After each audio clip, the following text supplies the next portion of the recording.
Jordan Fogarty is the founder and CEO of B Media, a successful media agency in Western Australia initially 6 years ago, and now it's interstate. He's got 35 staff. If you're into small businesses and entrepreneurialism, Jordy's the guy. He talks about how he manages his personal life around filling up his bucket through spirituality and becoming really aware of self, but then also talking about professionalism and how he manages a team of 35 across the country. We go through his story of adversity when he went into a serious car accident, broke over 30 bones in his body, and then made it through to university and then setting up his own business. It truly is an inspirational story. So tune in, listen up, and enjoy. Jordan Fogarty. Hello, thanks for joining the iyarn podcast. Mate, thanks for having me. It's Great to have you here.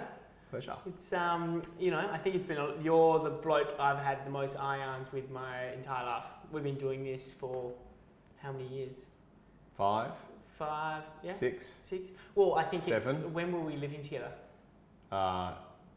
6, 7, 5, 6, 7 years ago. Yeah. And I guess that was kind of when we first, and even just before that, dabbled in the whole Tony Robbins kind of game. Yeah. And we started, you were attending the courses, we'll listen to it online, and then I was kind of getting your drinks. Doing Hour of Power in the morning, etc. And then we kind of actually, you shared like this, the life will, and that's something that he does in his seminars. Good tool, yeah. And then we, every time, once a month, we used to go saunas, have a massage. Yeah. And then do the iyarn together. Yeah, I think it was an awesome tool. Will. And that's where I suppose is that where it started with you? Pretty much. Yeah. It was a good way for us to be able to quickly... Oh no, it's not where it started. Peter Bowler. Peter Bowler was the bloke for me. Oh, you're right, yeah. I think he did that with me as well. Yeah. And that was back 2008. Yeah. When he first shared it with me. And it was like, and this was the way it has him as the mentor could connect with me, and then also vice versa. Yes. And then you're like, Tony Robbins, and then all of a sudden everyone's bloody doing it who are coaches. Yeah, I think a good part of it was being able to, because we would normally check on maybe friends or family, but maybe not things like spiritual, or what does that even mean to us at 21 or 22? Is that even important? Do you do that at this age? Or what about, spiritual, financial areas that we were just totally neglecting at that time. But we at least got to think about paying them. the rent for some, maybe not yourself. Yeah. Good time. So we've been doing this for many years, but before we get started, you had a great quote. Do that now? Okay. So the quote is, our deepest fear is not that we are inadequate. Our deepest fear is that we are powerful beyond measure. It is our light, not our darkness, that most frightens us. We ask ourselves, who am I to be brilliant, gorgeous, talented, fabulous? Actually, who are you not to be? You're a child of God. Your playing small does not serve the world. There's nothing enlightened about shrinking so that other people won't feel insecure around you. We are all meant to shine as children do. We were born to make manifest the glory of God that is within us. It's not just within some of us, it's in everyone.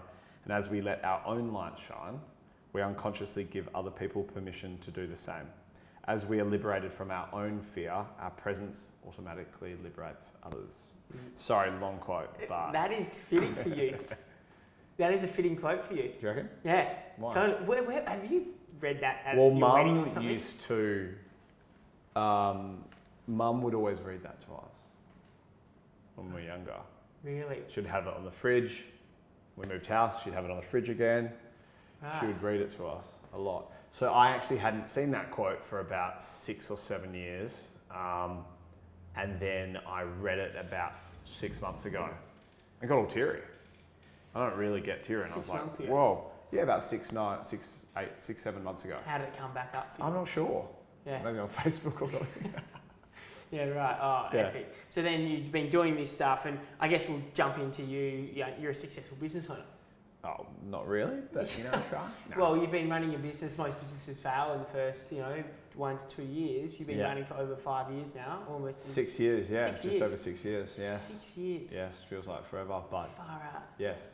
And we were together, and initially it was like you've gone through a bunch of different pivots. Initially it was like be done. Oh no, sorry. No, it was be done. Be done. Be done. Be done. MJ. Yeah.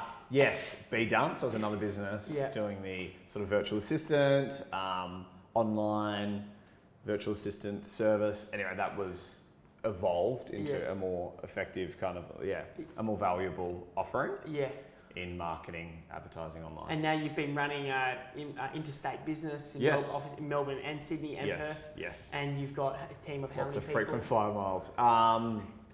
35. 35 Yes. employees. So a lot of people relying on a lot of mortgages.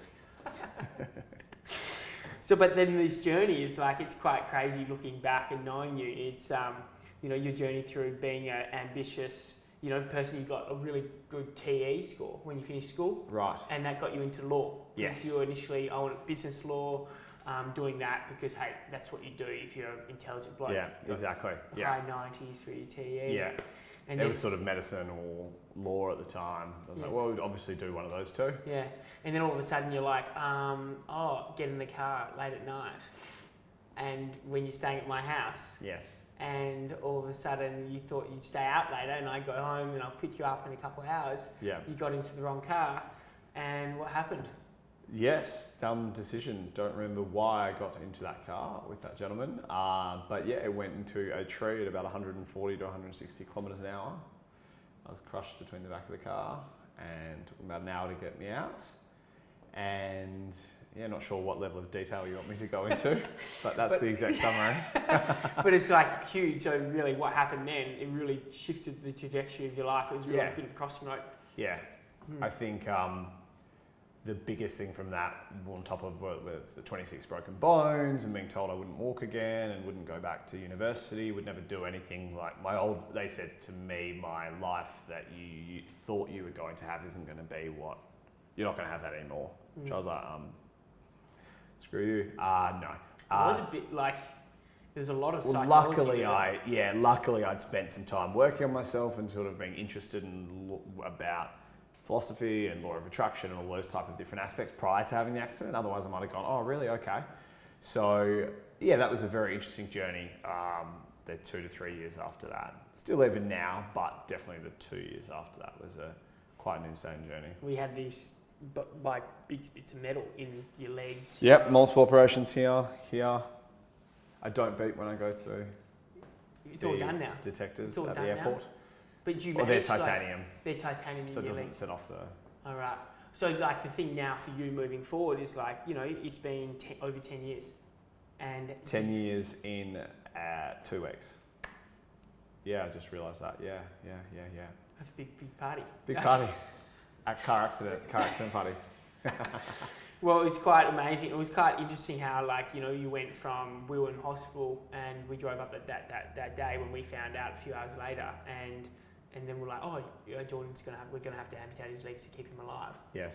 And all of that, and then all of a sudden it went to, or within, they were like, Jordan's not gonna be the same, and the way how you Jordan is not gonna be the same. When you're talking about, we're coming and seeing you in the morning, you said, I've just been partying with Richard Branson the last 2 days in Buckers Bay. I'm like, whoa, he's actually lost his mind a bit.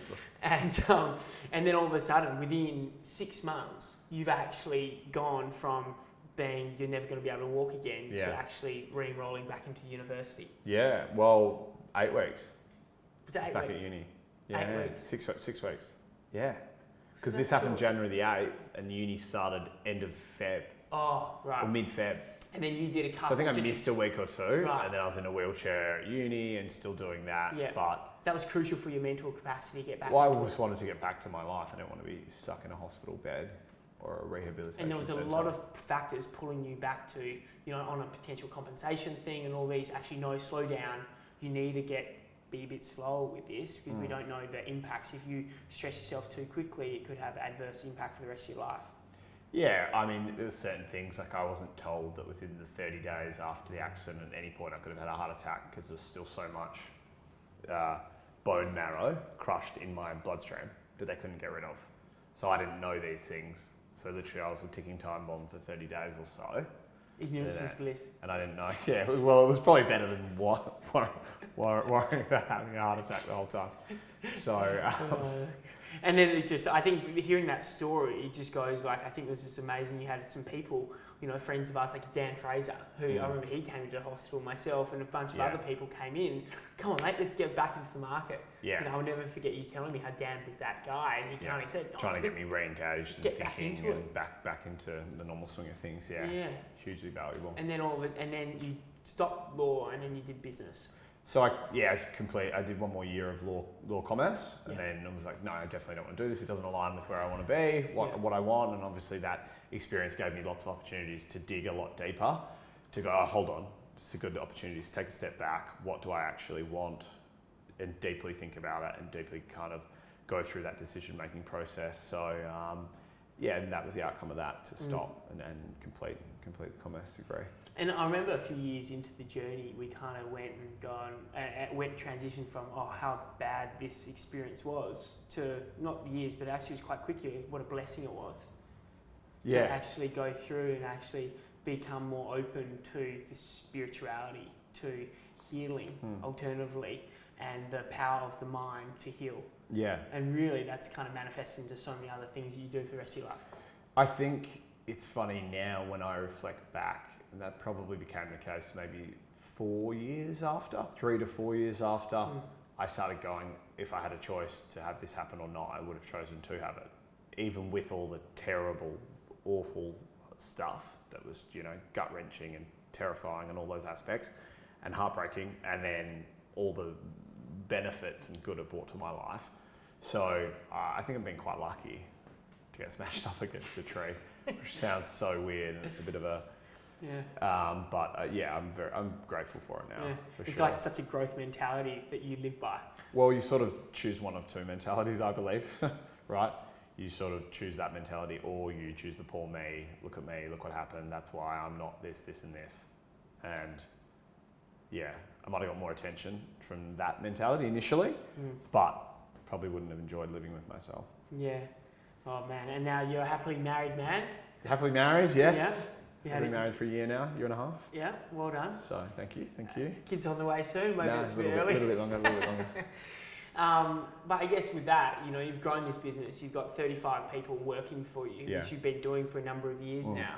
You've all of a sudden, the digital marketing agencies are such a quick evolving industry. Yes. You've got to be onto it all the time. Yeah. And then the demands on you as a CEO has been so high, and the growing business and all these different things. So a lot of our yarns have been managing that professional and personal lives. Yes. Which, and that's what we've kind of been doing with, having a few of these conversations and, with evolving what we're doing with Iyarn. So we've got your Iyarn here. Yeah, sure. And so do you want to have a bit of a yarn about it?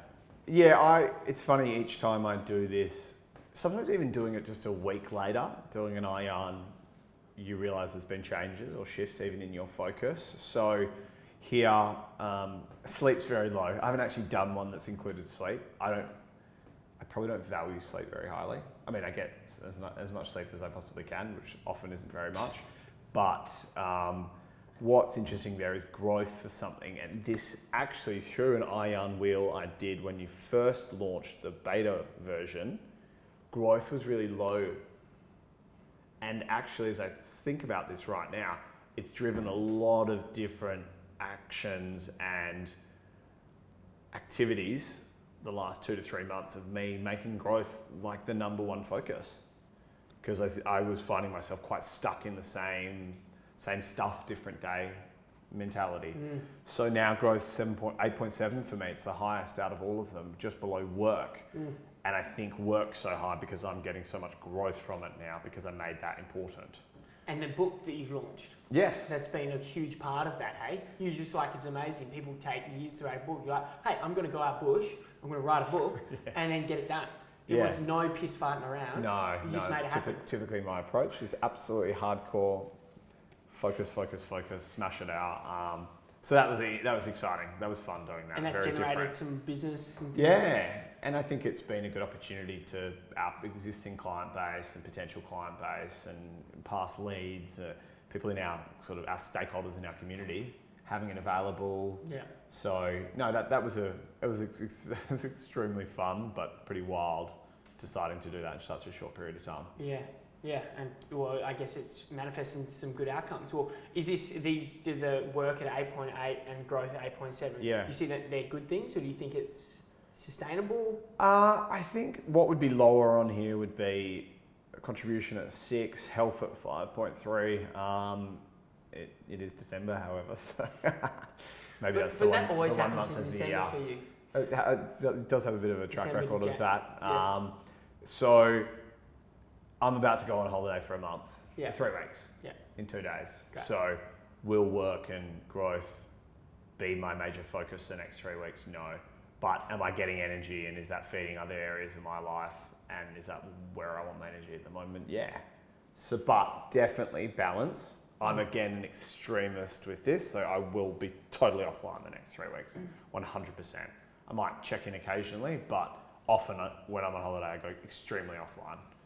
So it's extreme, maybe focus and what might appear like imbalance with work, but then extreme rest, recovery, recuperation. So I think those two extremities sort of balance out in the middle, hopefully. A lot of highly functional people, like your twin in our friendship set is like a Sophie Coote example. Yes. You two like identical like that. Yes, she's got a few extra battery cylinders. Yes. You know, you go extreme, just go out and have the best time ever, but then this hardcore rejuvenation phase as well. Yeah. And you know, it's the yin and yang.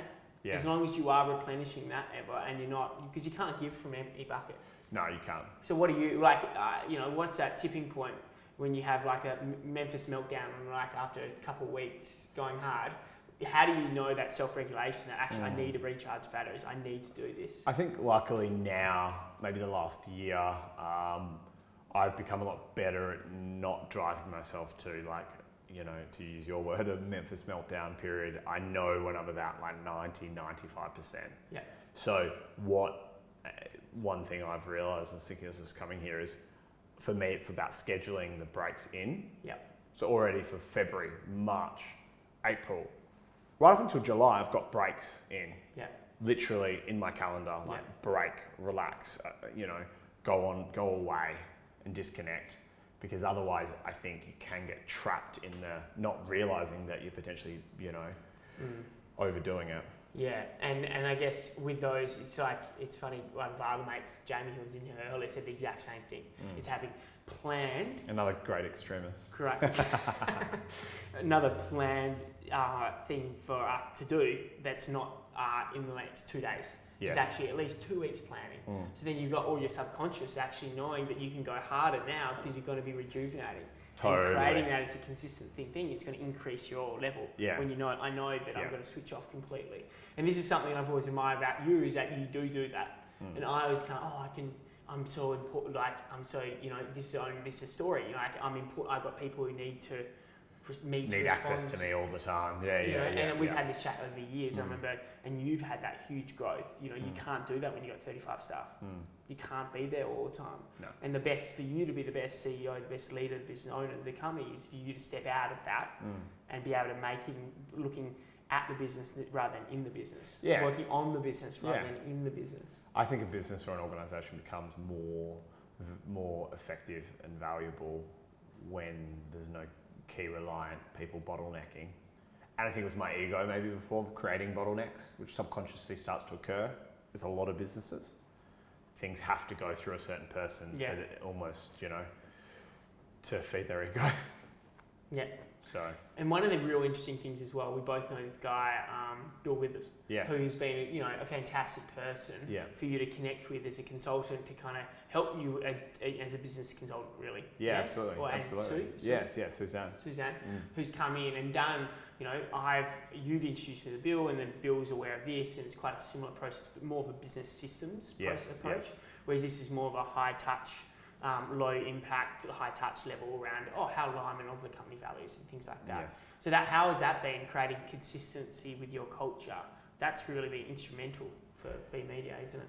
Yeah, absolutely. I think that's probably what's enabled us to have my opportunity now, where I'm not completely tied into the business or a key reliant within the business, because the culture is of be adults, step up, be high performers. You don't need to, you know, be babysat. We're all leaders. So that takes the burden off my role. If you look at us 2 or 3 years ago, it's extremely different. Maybe we're growing up a little bit. In all areas. So sleep health, we've kind of spoken about a lot of these, but what about these two, you know? Family, 6.9, friends, 7. You know, that probably, if you asked me in 2 weeks, would be much higher because that hasn't had as much focus because it's been, you know, extreme focus on work and my family lives all over the country. So in a couple of days, actually this evening, we're all going to be together and for a couple of weeks. Yes, go dinner with grandma shortly. So we'll get a lot of time. And I think, again, that talks a bit to that imbalanced balance, if that makes sense. Yeah. Things can't always be perfect, right? I don't know if any wheels are perfect. If a wheel looked perfect, it's probably like not entirely truthful, right? Yeah. Some people might be perfect. Yeah. I'm not. I think there probably was a time where you probably thought... Yeah, I mean, you know, most of the time I am. Like last week. You know, yeah. No, the thing is, I think that's a real important thing that not many people actually brought up is like actually... It's more of a dance. It's more of a, it's not like, hey, in this phase, it's really, actually, it's okay for me to not have a high family and friends right now because I know I'm going to have 3 weeks off where I'm going to be high in those areas and really low in the other ends. I think an area that's not in this one, which is fine, but an area I really value reflecting on is self and spiritual because they're 2 areas that can be overlooked a lot. And I think if those 2 are somewhat strong, when I say spiritual, I just mean like being quiet sometimes, being at peace, creating some downtime. And then obviously with self, that's a time to connect with yourself and that can enable, you know, can really drive you to make, I find those 2 areas can help all my wheel be a lot more effective. Totally. If I've got those 2. And relationships, partner. But if I've got the self and spiritual kind of sorted, I can be a lot more effective to friends, family, partner, finance, growth, business. Does that make sense? Yeah, totally. That's what I find my biggest leverage point. Spiritual and self.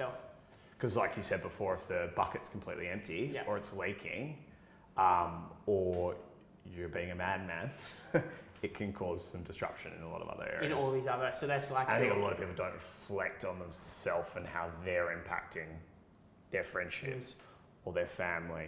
I'm certainly not perfect either, but yeah. Someone said the metaphor of like it's juggling. Life's like juggling. You got some balls that they're made of rubber and they bounce back up. Them, Whereas the other ones, yeah, totally. You got it. Yeah. So try and not break the big glass balls, but even sometimes glass balls break the smaller ones. Sometimes. But you can come back with resilient people. You know, you've been like shattered in a bloody car accident.